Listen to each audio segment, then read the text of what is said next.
last Friday, Dr. Phil was featured on the Joe Rogan Experience. And during the podcast, there was a lot of fear mongering going on about Halloween candy.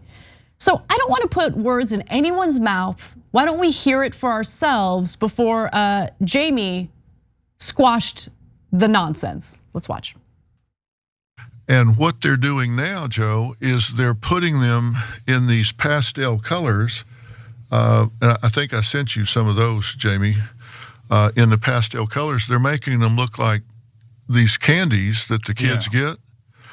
And kids are going to see these things around and pick them up and think they're like SweeTarts or whatever, and bite into them.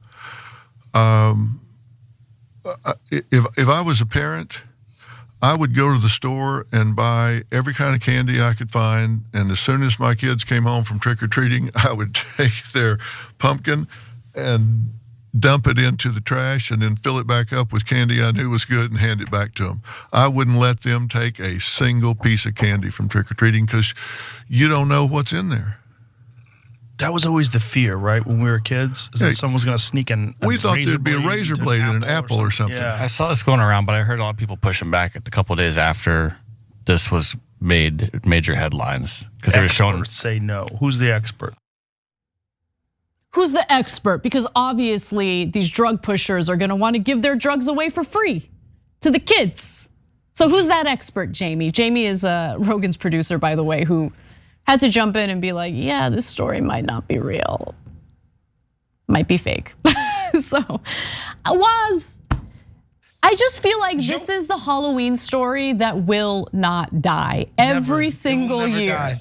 No one learns. And the thing is, Joe Rogan should know better because he's not a square. Like, he's bought drugs before. He's known drug dealers. There's no way he's ever met a drug dealer who's like, oh man, yo, the other day I messed up and gave my batch of drugs that I paid my bills with and gave it away to kids for free on Halloween. Like, that's never happened before. I don't know, like, and Dr. Phil, God bless him. That man is the definition of a square, okay? Like, it don't get more squarish than him. So he might believe this fanciful stuff about drug dealing because he's an idiot about that, right? Joe Rogan though, like, bro, you would think he would know better. Like, bro, call some drug dealers, please. And ask them, like, have you ever misplaced your drugs where you just handed your entire stash away to people for free? Couldn't re-up, couldn't pay your bills, like what? So recently the feds, it's been happening a lot lately where they're busting drug smugglers as they're trying to smuggle drugs into the country, right? So one of the recent drug busts had to do with fentanyl that was being packaged in like Skittles packaging, right? And so some in the media thought, oh, they're trying to make fentanyl look like candy so they can give it out to kids. No, they're trying to smuggle the illicit drugs into the country.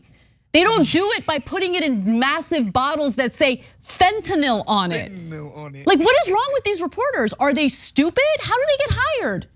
They're trying to smuggle the drugs into the country so they can then sell it, not give it away to kids while they're trick-or-treating. Like, how does this happen? I just wanna know how these people get hired, right? So that story gets out, and then Joe Rogan of all people, who like loves to trash the media for reporting fake news or misleading people, somehow believes that narrative? That the drug dealers want to give their drugs away for free to kids? What? And like he got a little salty a little later apparently in this conversation. Dr. Phil did, he got salty after the three reviewed the article that Jamie brought up. So let's take a look at that. I don't think they're targeting children. I think the fact that they are making these things in pastel colors make children vulnerable to picking these things up. You want to argue over the word targeting? It's dangerous, and I'm just saying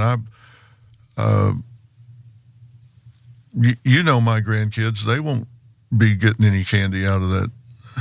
And it's not that anywhere they're going is going to be dangerous. giving out fentanyl to kids. It's just they don't know where where it's coming from. Yeah, you're not getting it from a store. Okay, don't let your kids trick or treat then, and then shut up. Like, Waz, any final things to say about it? Like, I just don't care. There's no coherence there. I think he had a slant. He went up there with her kids and pink colored pills, and that's all he had. He had bupkis. He had nothing. Nothing. Parents check their children's candy. Don't let your kid eat some like baked good item some weirdo put in their basket instead of like candy. And if you see some MDMA in there by some miracle of a chance, keep it for yourself. Yeah, but ain't no drug dealers looking to risk it all by smuggling the drugs into the country and then give it away for free. Let's murder some kids on Halloween with drugs. That'll be how we evade the law. Yeah. And by the way, like, maybe a little more urgency around the overdose deaths that we are seeing in the country, many of which are due to opioids and fentanyl. Let's go to the last graphic here. Overdose deaths increased 37.2% from February of 2020 to August of 2021, and were predominantly associated with synthetic opioids other than methadone, primarily fentanyl or analogs, and methamphetamine. Okay, so there is a problem with drug overdoses in the country. It hasn't gotten better. The opioid crisis didn't magically go away. Politicians love to campaign on doing something about it. They haven't done anything about it. A lot of Americans are suffering with severe, terrible drug addictions.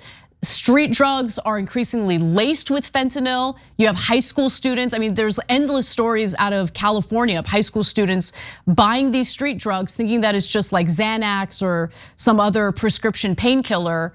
Turns out that it's some drug cut with fentanyl. They OD on it and they die. It is a very real problem. So let's have some fear and some urgency in response to that. But just we don't need to make up stories. Okay, reality is scary enough and we're not doing a damn thing about that. But like this urge to like regurgitate the same fear-mongering stories about Halloween is amazing to me. And it's especially amazing when you hear it on Joe Rogan's podcast. Thanks for watching The Young Turks, really appreciate it. Another way to show support is through YouTube memberships. You'll get to interact with us more. There's live chat emojis, badges. You've got emojis of me, Anna, John, JR. So those are super fun. But you also get playback of our exclusive member-only shows and specials right after they air. So all of that, all you gotta do is click that join button right underneath the video. Thank you.